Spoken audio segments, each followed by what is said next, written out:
মুখ্যমন্ত্রী শুভেন্দুর প্রশংসায় পঞ্চমুখ প্রাক্তন মন্ত্রী মানস ভূঁইয়া। ভোটে হারের পর মুখ খুললেন সবংয়ের তৃণমূল প্রার্থী রাজ্যের প্রাক্তন মন্ত্রী মানস ভূঁইয়া। তিনি বলেন, পরাজয়ের দায় নিজের, আত্মসমালোচনার প্রয়োজন আছে। তারপরেই মুখ্যমন্ত্রী হিসেবে শুভেন্দুর প্রশংসা করেন। তিনি বলেন, জেলার ছেলে শুভেন্দু অসম্ভব জেদি ছেলে। জেলার ছেলে হিসেবে শুভেন্দুর জন্য গর্ব হয়। ওর বাবার সাথে দীর্ঘদিনের পরিচয়। মুখ্যমন্ত্রী হিসেবে শুভেন্দুর কাছে হাত জোর করে অনুরোধ, আপনি মেদিনীপুরকে দেখুন, বাংলাকে দেখুন, চোখের জল মোছান, মানুষের অনেক আশা প্রত্যাশা পূরণ করুন। বিজেপির ঘাটাল সাংগঠনিক জেলা সহসভাপতি অমূল্য মাইতি এ প্রসঙ্গে বলেন, মুখ্যমন্ত্রী শুভেন্দু অধিকারের প্রশংসা করছেন, এটা তো ভালো দিক। শুভেন্দু বাবুর বড় নিন্দুক যারা, তাদেরও আগামী দিনে প্রশংসা করতে হবে। ও ছাত্র জীবন থেকে শ্রীসিদ্ধা আমাদের শ্রদ্ধেয় নেতা ছিলেন, দাপুটে নেতা। উনি বোধহয় 2001 সালের শেষ তৃণমূল ছেড়েছিলেন। লড়াই করতেন, সংগ্রাম করতেন সিপিএম এর। তাঁর সন্তান শুভেন্দু অধিকারী। ছাত্র জীবন থেকে আমি ওকে বিলক্ষণ চিনি।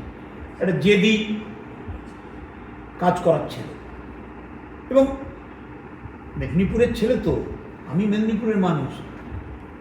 এক নদী রক্ত দিয়েছে মেদিনীপুর জেলা স্বাধীনতা সংগ্রাম। কেউ মর্যাদা দেয়নি রে ভাই। সে বিধানবাবুর পদ থেকে কেউ মেদিনীপুরকে দেখেনি রাজনৈতিক। আজকে শুভেন্দু বাবু যেহেতু মেদিনীপুরের একটি সন্তান, আমি একজন মেদিনীপুরের মানুষ, আমার তো ভালো লাগছে তিনি মুখ্যমন্ত্রী। নিশ্চয়ই অজয় মুখার্জির পর শুভেন্দু বাবু মুখ্যমন্ত্রী হয়েছে, এটি কম কথা নেই। কিন্তু মুখ্যমন্ত্রীর চেয়ারে বসার পর তিনি অনেকগুলি কর্মসূচি ঘোষণা করেছেন। ভালো, সেগুলো রূপায়িত হোক। কিন্তু আমার জেলার ছেলে তিনি, আমার একটা তার প্রতি শুভেচ্ছা। মেদিনীপুরের ছেলে হিসাবে, আমিও মেদিনীপুরের ছেলে, তিনিও মেদিনীপুরের ছেলে। আমি তার চাইতে সিনিয়র বয়সে। ওর বাবার সঙ্গে আমরা একসঙ্গে রাজনীতি করেছি। উনি তখন ছাত্র যুব রাজনীতি করতেন, জেদি ছেলে। মেদিনীপুরে অজয় মুখার্জির পরে উনি প্রথম হলেন মুখ্যমন্ত্রী।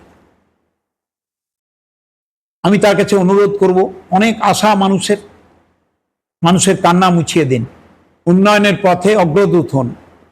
ডেভেলপমেন্টের ব্যাপারে যে সিদ্ধান্তগুলো তিনি করছেন খুবই গুরুত্বপূর্ণ, এবং আমার মনে হয় এই ব্যাপারে কোনো পঞ্চায়েত, কোনো জেলা পরিষদ, কোনো পঞ্চায়েত সমিতি বাধা দেবে না, এবং কারোর বাধা দেওয়া উচিত নয়।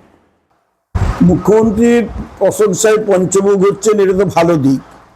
কারণ আমাদের শুভেন্দু অধিকারী বাংলার যোগ্য মুখ্যমন্ত্রী, এবং জনাদেশ তার পক্ষে গিয়েছে, জনাদেশ ভারতীয় জনতা পার্টির পক্ষে গিয়েছে। তার সব থেকে নিন্দুক যারা, শুভেন্দুর সব থেকে বড় নিন্দুক যারা, তাদেরকেও শুভেন্দুর আগামী দিনে প্রশংসা করতে হবে, এবং এখনো করতে হবে। তিনি দায়িত্ব নেওয়ার পর যে ধরনের কর্মসূচিগুলো গ্রহণ করেছেন, বা আরও যেগুলো গ্রহণ করতে চলেছেন, বন্ধ করে দেবে, সেগুলো মোটামুটি মানুষের জনস্বার্থে, জনকল্যাণের স্বার্থে এগুলো কিন্তু কাজ হবে। তাই উনি প্রশংসা করছেন।